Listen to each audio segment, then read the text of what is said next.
अतिशय सुंदर दोन्ही बुवांनी भजनाचं सादरीकरण केलेलं आहे. आज गुंडू सावंत बुवांचं वेगळं रूप आपल्याला बघायला मिळालं सर्वांना, मायबाप भजन रसिकांना. कारण दरवेळेला त्यांचं रूप वेगळं असतं. आज खरोखर बुवा धन्यवाद तुम्हाला, पुन्हा तुमचे आभार मानतो. कारण तुमका एखादा शब्द बोलायचा म्हणजे परत आपल्या पायावर आपण दगड घालून घ्यायचो असा तो विषय आहे. त्याच्यामुळे तो ठीक आहे, आम्ही तुम्हाला रिस्पेक्ट ठेवच्या पद्धतीने दिला. मुद्दा राहिला महाजन बुवांचा. व किती भरडायचं ह्याला पण काहीतरी मर्यादा आणा, टायमिंग दिलेला आहे मंडळाने आणि त्या टायमिंगचं बंधन तुम्ही पाळलाच नाही, बरोबर ना बुवा? म्हणजे काय करायचं ते काय अर्थच नाही त्या का ना बुवा. तुमका खूप येतं असा तो विषय नाही, कदाचित तुमका बार्य कमी असतील तो विषय नाही. मला पण तो मी पण तुमच्याबरोबर आहे ना, पण काहीतरी वेळेचं बंधन आहे ना बुवा. 5-10 मिनिटं ठीक आहे, 1 तास जवळजवळ 1 तास गेले तुमचा सगळे. आता ती सगळी खुर्ची खाली झाली. कसं असतं, रातभर केला आणि आत नाही गेला भजन, कानात चांगला भजन जावं या लोकांच्या, अशी परिस्थिती आहे. ठीक आहे, काय काय मुद्दे आहेत ते घेतो. 100% ज्या पद्धतीने बुवा बोललेले आहेत ती परतफेड मी करणार. कारण असं नाही की बुवा बोलले की डबल वारी घेताना ताकात जाऊन दूध कुलं लपवायचं नाही, हे 100% मागाची सवय नाही. पण काय जागेचं पवित्र राखायचं. आणि आम्ही आमचा कार्यक्रम आमच्या गुरूंचा कार्यक्रम आहे. तर आमच्या गुरुने आयुष्यभर भजनं केली आणि लोकांच्या हृदयामध्ये ते नाव कोरलं. ते कुठेही त्यांनी कुठच्या बुवाला टार्गेट करून बारी केलेली नाही. सुंदर प्रबोधन, भजन आणि नवीन नवीन रागातून एखादी तुझ्याची चाल आली की ताबडतोब ती चालीवर गजर, गवळण अशा पद्धतीने बुवाने केली. आणि म्हणून बुवांवर पण गजर घेणार. पण सुरुवातीला बुवांच्या पद्धतीतच सुरुवात करते मी. कारण बुवा कसा हा कार्यक्रम लाईव्ह लोक ऐकतायत आणि भजन हे आमचं 7 समुद्रापलीकडे गेलेलं आहे. त्याच्यामुळे प्रत्येक शब्द बोलताना माणसाने प्रत्येक शब्द बोलताना ह्या खुर्चीवर, कारण आपण बोलतो की नारदाची गादी म्हटल्यानंतर तिथे ज्याने विठ्ठल मात्रा घ्यावी त्यांनी पत्ते पाळावे असे बरेच बुवांच्या मुखातनं वाक्य येतात. ते पत्ते पाळतात का? नाही ना. विठ्ठल मात्रा ती कुठली की बुवानी मग अशी सांगितलं की दशाक्षरी मंत्र रामकृष्ण हरी. हा बुवा दशाक्षरी मंत्र आहे, हा वारकऱ्यांचा दशाक्षरी मंत्र आहे. रामकृष्ण हरी, जय जय रामकृष्ण हरी, हे 10 शब्द होतात, बरोबर ना बुवा? आणि रामाचा मंत्र श्रीराम जय राम जय जय राम, हा रामाचा मंत्र. आणि कृष्णाचा दशाक्षरी मंत्र म्हणजे ओम नमो भगवते वासुदेवाय, हा कृष्णाचा मंत्र आहे. आणि वारकरी संप्रदायाचा ब्रीद वाक्य आहे की जय जय रामकृष्ण हरी, जय जय रामकृष्ण हरी, हे 10 शब्द होतात. आणि म्हणून मी ते, कारण हे केळुसकर बुवांच्या एका भजनामधलं वाक्य आहे, त्याच्यामुळे चुकीचं होऊ शकत नाही 100%. आणि म्हणूनच मी ते सादरीकरण केलेलं आहे. दुसरी गोष्ट, कर्म बुवा, प्रत्येक माणसाचं कर्म हे प्रत्येकाच्या तोंडावर अवलंबून आहे. आणि कर्म हा ह्या कलियुगातला ब्रह्मदेव आहे बुवा, लक्षात ठेवा. कर्म हा ह्या कलियुगातला ब्रह्मदेव आहे. या ठिकाणी आमचे परममित्र दशावताराचे कलाकार रवी सावंत या ठिकाणी आलेले आहेत घावनाळेवरून. कृपया त्यांनी या खुर्चीचा मान राखायचा आहे. धन्यवाद तिथे तुम्हाला. राजन सावंत भाऊ आमचे घावण्याचे परममित्र आलेले आहेत. मी माझ्या मंडळाच्या वतीने त्यांचे लाख लाख धन्यवाद देतो, आभार मानतो. बक्षीस आले ते फक्त वाचतो. कर्म, तर त्या कर्माला बुवा 4 तोंड आहेत असे वामनराव पैकीने सांगितलेले आहे. क्या हे कर्म माणसाने जपायचं आहे. कर्माला 4 तोंड आहेत. पहिलं तोंड म्हणजे विचार, दुसरं तोंड म्हणजे उच्चार, आणि तिसरं तोंड म्हणजे आचार, आणि चौथं म्हणजे इच्छा. कारण हे तिन्ही गोष्टी जर चांगले असेल माणसाकडे तर त्याची इच्छा चांगली होती. आणि हे कलियुगातला ब्रह्मदेव आहे. कारण माणसाचे जर विचार चांगले नसले तर त्याचे आचार बदलणार, आचार चांगले नसले तर इच्छा त्याची चुकीची होणार. त्याच्यामुळे हे सगळं ह्या कलियुगामध्ये आपण इथेच पाडायचं आहे, इथेच घडायचं आहे. कारण कंपनीमध्ये एक मॅनेजर मस्तपैकी सिगरेट घेऊन मस्तपैकी बसला. त्या अगोदर एक नाव घेतो, अनंत केसरकर आणि बाबा तेली या ठिकाणी आलेले आहेत. मी माझ्या मंडळाच्या वतीने त्यांचे लाख लाख आभार मानतो, धन्यवाद देतो. धन्यवाद. व कर्म कसं असतं बघा, आपण ह्या जन्मात करायचं आणि ह्याच जन्मात भगवायचं आता प्रत्येकात. भजन म्हणजे फक्त एकामेकाला उपदेशून बोलणं किंवा वाईट बोलणं म्हणजे भजन नाही. भजनामधून बुवा आपलं हे भजन या युट्यूबच्या माध्यमातून 7 समुद्रापलीकडे गेलेलं आहे. प्रत्येक माणूस आपल्या हिंदू धर्माची आपण संस्कृती जपतोय आणि ही संस्कृती जपताना ह्या नारळाच्या गादीवर बसताना 100% आपण परमेश्वराला भजन कसं आवडेल, बस माणसाला आवडायचा विषय नाही, परमेश्वरापर्यंत आपण पोहोचलो, त्याच्या हृदयामधून पोहोचलो. कारण आपल्या माणसाच्या हृदयामध्ये बुवा परमेश्वर आहे. तो एकदा परमेश्वर खुश झाला की तो आपल्याला सगळा आशीर्वाद देऊन जातो. तर हे कर्म, तो कंपनीमध्ये एक माणूस त्या गेटवर बसलेला होता, उभा होता आणि एक कामगार त्याच्याकडे रजा मागायला गेला, पैसे मागायला गेला. तो काय टेन्शन मध्ये मॅनेजर होता हे त्याला माहित नाही होतो कामगारात. त्या मॅनेजरने त्या कामगाराच्या कानाखाली घाट करून मारून दिल्या. कानाखाली मारल्यानंतर तो विचार करता, अरे आतापर्यंत या मॅनेजरने कधी मागा अरे पण म्हटलं नाही आणि अचानक माझ्या यांनी कानाखाली मारले, काय प्रकार असतात. तो तसंच उठता आणि घरात जाता. घरात गेल्यानंतर जाऊन एका कोपऱ्यात बसता. कोपऱ्यात बसल्यानंतर बायको येतं आणि बायको म्हणता की ओहो काय आज चेहरा तुमचा असा पडला का, काय झालं काय झालं. त्याबरोबर तो न विचार करता काय करता, त्या बायकोच्या कानाखाली घाट करून मारून देता. बायको विचार करता, एवढ्या आयुष्यामध्ये माझ्या नवऱ्याने मला कधी मारलं नाही आणि आता मला ह्या माझ्या नवऱ्याने माझ्या कानाखाली मारलं. ती पण जाऊन घरात बसता. ती घरात बसल्यानंतर थोड्या वेळाने मोठा मुलगा असतो. तो मोठा मुलगा येतो आणि ते आपल्या आईला विचारतो, आई मला लवकर जेवण घाल, मला जेवण लवकर दे. आई एकदम टेन्शन मध्ये असते, आईच्या विचारात असतात त्या आपल्या नवऱ्याने आपल्या मारल्या म्हणून. आणि ती काय करता की त्या मुलाच्या तोंडात घट करून मारता. 100% बघला मुलाच्या तोंडात घट करून मारता. मुलाच्या मारल्यानंतर तो मुलगा जाऊन बाहेर उभा असतो तिथे एकदम बाहेर जाऊन ढक्यावर बसता. आपल्या गावच्या पद्धतीने ढोको असतात, त्या ढक्यावर जाऊन बसता.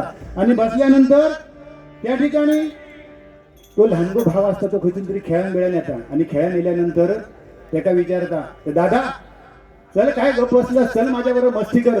तो भाव कंटाळलेला असता, कारण त्याला औषध मारलेला असता कानाखाली. याच धरता आणि त्या लहानग्या भावाजीच्या कानामध्ये मारता. त्या लहानग्या भावाजीच्या कानाखाली मारल्यानंतर तो पण विचार करता की माझ्या एवढ्या वयात कधी माझ्या दादाने माझा मारल्या नाही आणि आज माझ्या दादाने माझ्या कानाखाली मारल्या, काय झालं म्हणून तो रागानं वाटेक लागता. अर्ध वाटेक दिल्यानंतर कुत्रो बसलेला असता. हो त्या राग त्या कुत्र्यावर काढता, घाट करून जाता आणि त्या कुत्र्यावर जाऊन लात मारता. तो कुत्रो क्वाय करीत तो धावत सुटता. तो त्या गेटवर मॅनेजर बसलेला असता, उभा असता. ते मॅनेजर जाऊन रागान पायात चावता. कर्म इला की नाही बुवा फिरायला नका सांगा. म्हणजे कारण नसताना त्यांनी त्याच्या कानपटात मारले, शेवटी त्या फिरान खाईला तर त्या कर्मान त्या नेल्या. अशी परिस्थिती आहे बुवा. आपण ह्या जन्मात ज्या करतो तर ह्या जन्मातच आपण फेडून जायचा. कारण बोलताना कसं बोलावं, माणूस जन्माला आल्यानंतर त्याला 2 वर्ष लागतात बोलायला, पण काय बोलावं कुठे बोलावं हे बोलण्यासाठी संपूर्ण आयुष्य लागते. कारण महाभारतामध्ये दुःशासन ज्यावेळी पडला त्यावेळी द्रौपदी हसली. कितक्यात पडला, बरोबर ना बुवा. कारण तुमच्यापासून आम्ही पण काहीतरी सांगायचे प्रयत्न करतो, चुकला तर मग तुम्ही त्याचा उत्तर द्या की दुःशासन ज्यावेळी पडला, दुर्योधन ज्यावेळी पडला त्यावेळी तो द्रौपदी हसली आणि तो राग मनात ठेवून दुर्योधनाने दुःशासनात सांगितलं, जा आणि सभेतून ओढून घेऊन. जर त्या माऊलीने त्या दुर्योधनाचा दादा तुम्ही पडलात काय लागलं का असं म्हटलं तर कदाचित महाभारत टळलं असतं ना. पण एक शब्दामुळे, एखाद्या शब्दांनी गुंडू सावंत बुवांना जर बोललो तर माझ्या 4 पटीने त्यांची बोलण्याची कॅपॅसिटी आहे, बरोबर ना बुवा. 4 पटीने तुम्ही बोलू शकता, पण आम्हाला तुमच्या आज शब्दच गावाचा नाही. आता ते तो विषय सोडून द्या. त्यांनी सांगितलं तुमका डेंगुआ, त्यांच्याकडे डेंगुआ तो तुमका खै लागतो हे तुम्ही बघा, तो का माझा विषय नाही. पण त्यांनी लावतले पण पहिले बारे बोलले नाही, 100% बोलतले. ठीक आहे, वेळ कमी आहे, बोलण्यासारखे भरपूर आपण का कसा. ठीक आहे.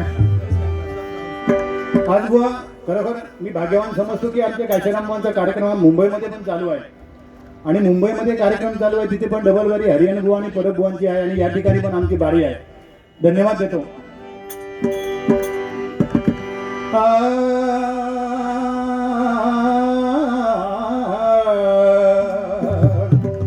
तुझ्या काशीराम बुवांची स्टाईल.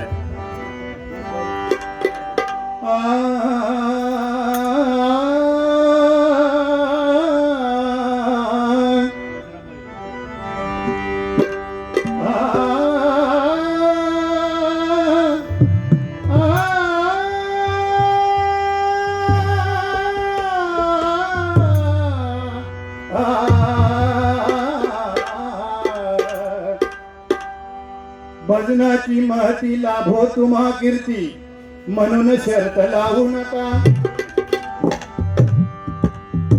काय बुवाने करून ठेवले बघा. आजची बुवांची आठवण आपण क्षणोक्षणी काढल्या पाहिजे. कारण आज ही युट्यूबच्या माध्यमातून प्रत्येक बुवांचे गुरु शिष्य आज बारी ऐकतात. आणि जर कदाचित मी एखादा चुकीचा शब्द बोललो तर ते आपलं चूक होणार. भजनाची महती लाभो तुम्हा कीर्ती म्हणून शर्त लावू नका. हरिभजनाच्या मंडपी नको तमाशा बुवा उगाळ भाषा बोलू नका. भजनाचा ताल केला हालाहाल उगाच चौताल बोलू नका. भजनाचा ताल केला चौताल उगाच हालाहाल बोलू नका. हरिभजन करून निर्मळ पाणी उगाच गडूळ करू नका. औषध आहे आधाराला पण औषध नाही स्वभावाला. आज खरोखर गुंडू सावंत बुवा हलक्या वाटताला. कारण आज दोन्ही बुवा आम्ही त्यांचा रिस्पेक्ट देऊन कार्यक्रम केला. आणि बुवा तुम्ही असे कार्यक्रम करा. आज युट्यूबच्या माध्यमातून तुमचे जेव्हा लोक कार्यक्रम करतात, तुम्ही जेव्हा करतात, ही ठराविक जोडी तुमची आहे, त्यावेळी आम्ही ती कमेंट ऐकतो ना बुवा, तुमचं खूप हृदय आमचं खूप घेऊन जातं. कारण तुमच्यासारख्या बुवांची आज आम्हाला आमच्यासारख्या नवोदित बुवांका किंवा आज समाजाला गरज आहे. आणि काही लोक ती तुमका बोलतात ते असं नाही बोलायचं. आज तुमची लेवल खया. आज वाघ आतापर्यंत भजनात भजन महर्षी भजन सम्राट होऊन गेले. पण ह्या काही ठराविक वर्षामध्ये वाघ निर्माण झाले. हे 2-3च वाघ होते. आणि आज त्या वाघांच्या जोडी आमका बसायला भेटला. आम्ही त्याचे भाग्यवान. बरोबर ना बुवा? पण असं नाही. मी खरोखरच तुम्ही वाघ आहात. त्याबद्दल बुवा 100% आम्ही तुम्हाला काय बोलणार नाही. औषध आहे आधाराला पण औषध नाही स्वभावाला. जन्मापासून शोधून सारे परी उपाय ना कुणाला.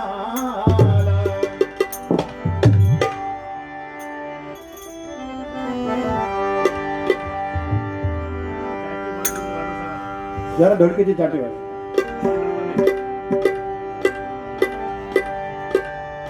येणार नाही संग सेवटी संसाराचा गाडा. ही बुवांची बतावणी होती. ही बुवांचा लेखन होतं.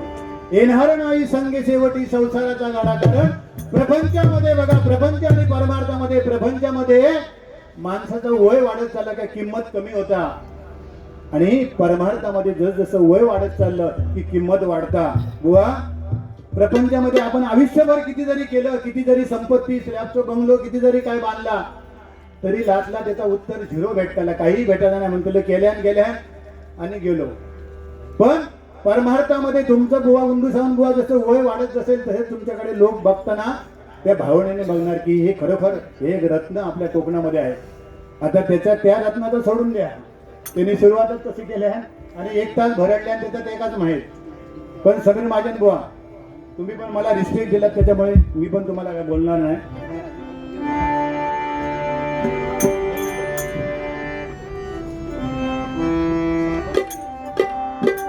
येणार नाही संग सेवटी संसाराचा गाडा. सांज सकाळी बोल मुकाने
संकट लागला असं आमचे काशीराम बुवा म्हणायचे. कारण आता जर नातू घरात बसलेलो असलो खुर्चीवर आणि आजोबा तकडून निघले तर आजोबा खाली मान घालून घरात येऊ अशी परिस्थिती झाली. आपण पूर्वी कसा नाही होता, आजोबा खुर्चीवर बसल्यानंतर नातवान खाली मान घालूनच घरात येऊ होता, एवढी भीती होती.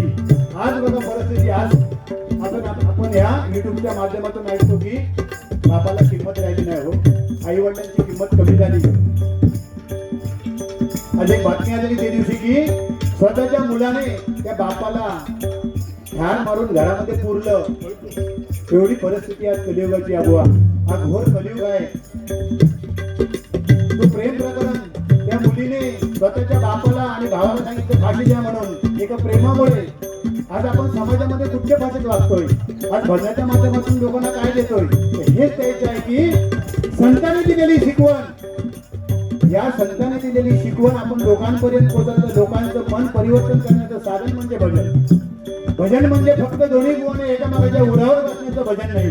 आणि ही या पंचरत्नांनी आपल्या या महाराष्ट्रामध्ये राखलं आणि म्हणून आपण आज आम्ही भजन करतोय. हे भजन आपल्याला शक्य नाही झालं असतं. मग आपण ते भजन कुठे नेऊन ठेवायचं? आज बुवा 2020 माध्यमातून अभंग नाही, गवळण नाही, कवाली नाही. पुढचं युग जसं वाढत जाणार तसं एक एक कमी होत जाणार. कारण 100 वर्ष आयुष्य होतं, युग जसं वाढत चाललं तसं प्रत्येक माणसाचं आयुष्य कमी होत चाललं. 100, 80, 70 आणि आता 50 वर टेपला आणि पुढची मिळते ती बोनस, बरोबर ना बुवा? त्याच्यामुळे ह्या कमी मिळालेल्या ह्या कालावधीमध्ये आपण काय करायचं ते आपण फक्त ठरवायचं आहे. आणि म्हणून म्हणतो रमेश पावसकर यांच्याकडून 200 रुपयाचे पारितोषिक आपल्याला मित्रांनो आणि हेमंतसाठी 100 रुपये आले. धन्यवाद देतो. हा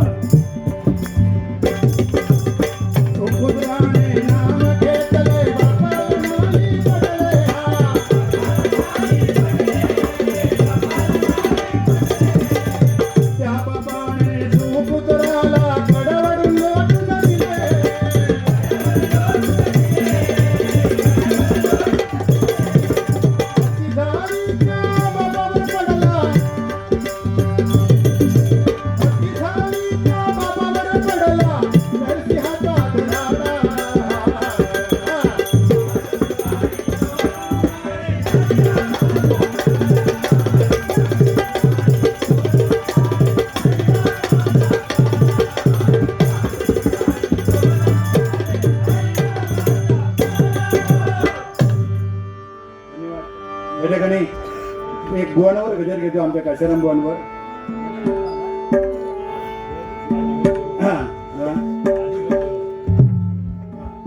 एकापेक्षा एक रत्न, बघा या कोकणामध्ये रत्न होऊन गेली.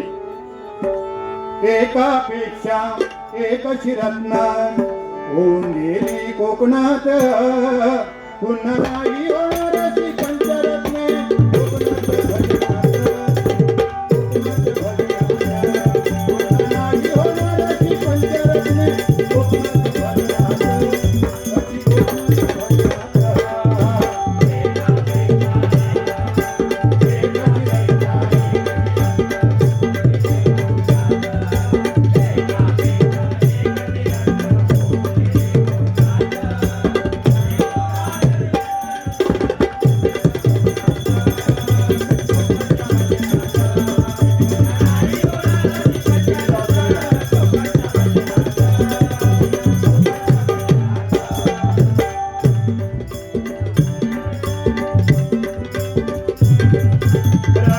भजन म्हणजे पांचाळ बुवा, बतावनी सम्राट कोण कदम बुवा.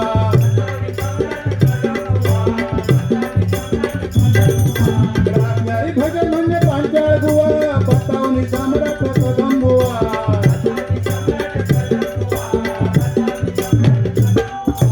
तारेसारखो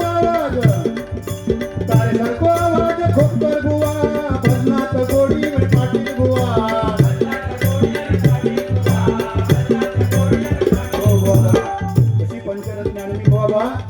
मी भाग्यवान समजतो की वामन खोपकर बुवांच्या भजनामध्ये बुवा मला बसण्याचा मान मिळाला. वड्याला विठ्ठल मंदिर मध्ये वामन खोपकर बुवा भजन करायचे संध्याकाळी 4 वाजता आषाढी एकादशीला. आणि केले त्यावेळी सुधाकर कामतेकर बुवा आहेत, तुकाराम तावडे बुवा, अरुण राणे बुवा यांच्या बरोबर मी असल्यामुळे वामन खोपकर बुवांच्या कोर्समध्ये बसण्याचा मला मान मिळाला. कदम बुवांच्या बसण्याचा मला एक संधी आली. कारण माझे गुरु रामचंद्र परब बुवा, तुकाराम तावडे बुवा, अरुण राणे बुवा यांच्या बरोबर असल्यामुळे कदम बुवांच्या पण भजनामध्ये बुवा बसलो. जवळून त्यांना पाहिलंय की कशी भजनं असायची.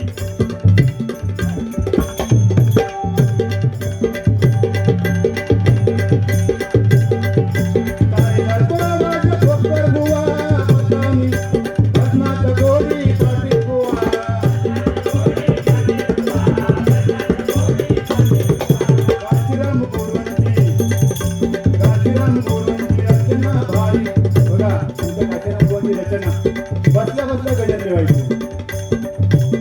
काय ती रचना होती बघा.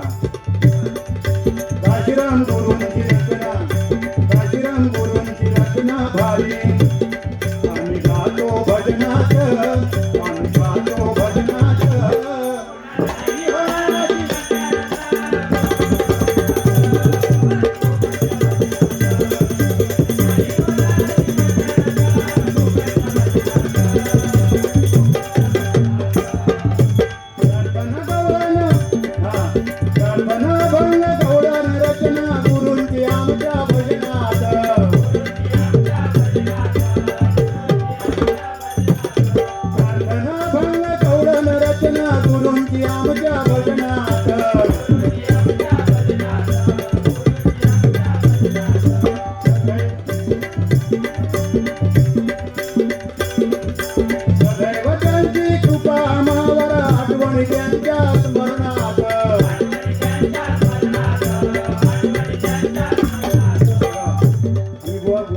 शिकायला जायचो. तर बुवांच्या क्लासमध्ये गेल्यानंतर एकदम शांत वातावरण. कधी कोणाला समोर बुवांच्या बोलण्याची हिंमत झाली नाही. पण बाहेर आल्यानंतर बुवा एवढे प्रेमळ होते, पाहिजे ते जायचं. आणि बुवा सांगायचे की तुम्ही माझ्याकडे शिकायला येण्यापेक्षा शिकायला या, पण माझी बारी असेल तर तुम्ही सोडू नको आणि माझ्या बारीतून तुम्ही काहीतरी घ्या. आणि तोच बुवा मगाशी मी सुरुवातीला जो भूप रागाचा आला घेतला, ती बारीतली कला बुवा.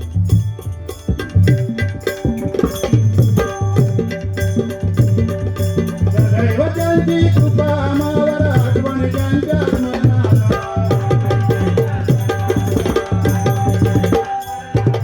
त्यांच्या कृपेने होतो आज पुण्य स्मरणात, आज पुण्य स्मरणात.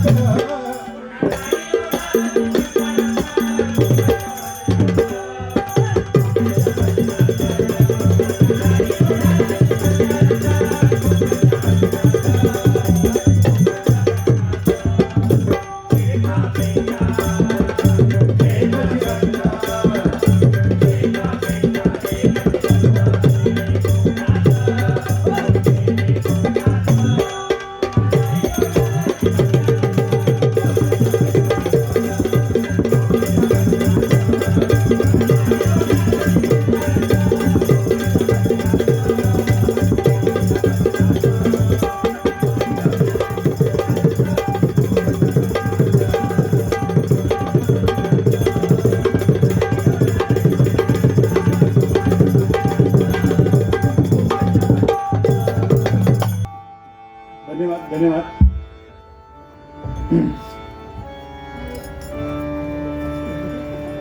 अरे या गावडे यांच्याकडून हेमंतसाठी हे 100 रुपये पारितोषिक मंडळाचा मी स्वीकार करतो. आव्हान हे घे, ठीक आहे ना.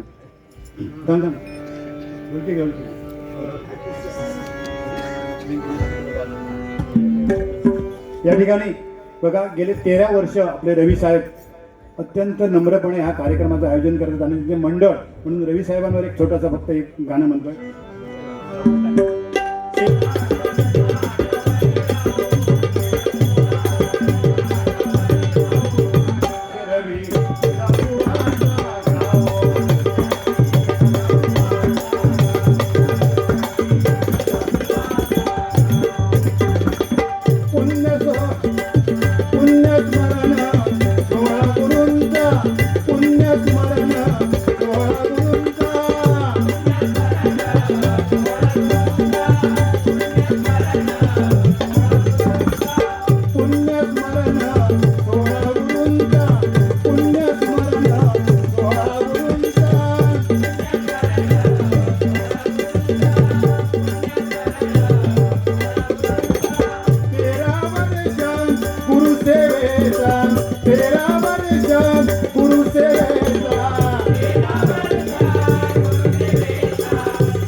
भरलं ग तुझं आता मन भरलं ग तुझं गधारी करुण तूच म्हणती गद्दार मला गधारी करुण तूच म्हणती गद्दार मला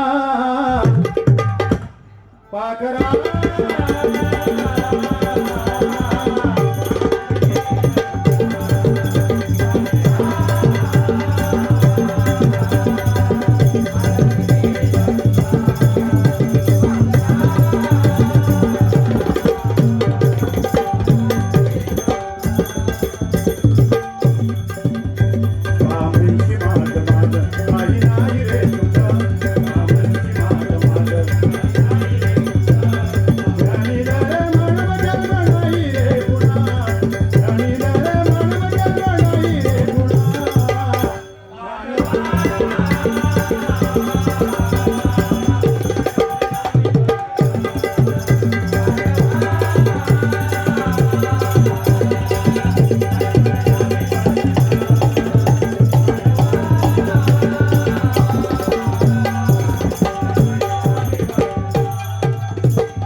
संत गुरुजनाने दिला होता साधू संत गुरुजनाने दिला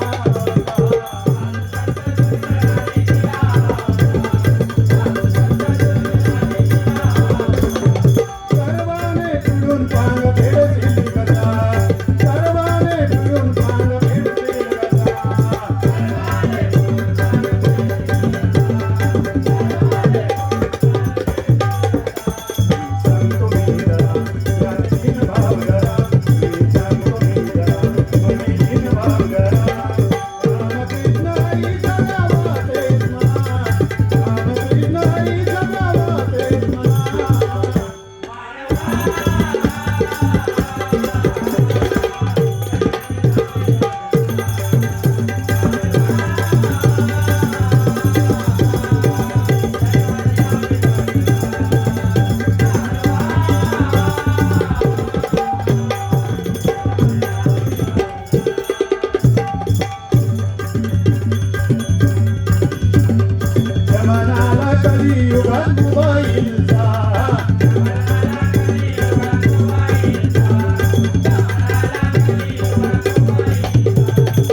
सोडलेलं अस्त्र आहे बघा या कलियुगामध्ये की मोबाईल आणि टीव्ही त्यामध्ये योग्य त्याचा उपयोग करा योग्य चांगल्या कार्याला वापरा कारण आजकाल बघा आपण काय परिस्थिती बघतोय त्या मोबाईलमध्ये त्यामुळे हे काही गोष्टी बरेच सांगण्यासाठी मुद्दे बरेच होते पण वेळ कमी आहे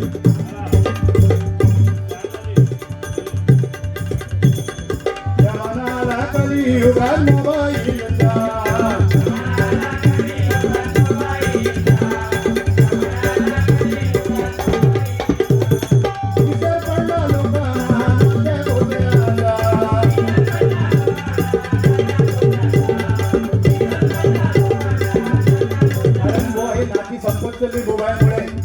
आई वडील मामा काका काकी हॅलो हॅलो बुवा 35 मिनिटं झाली कृपया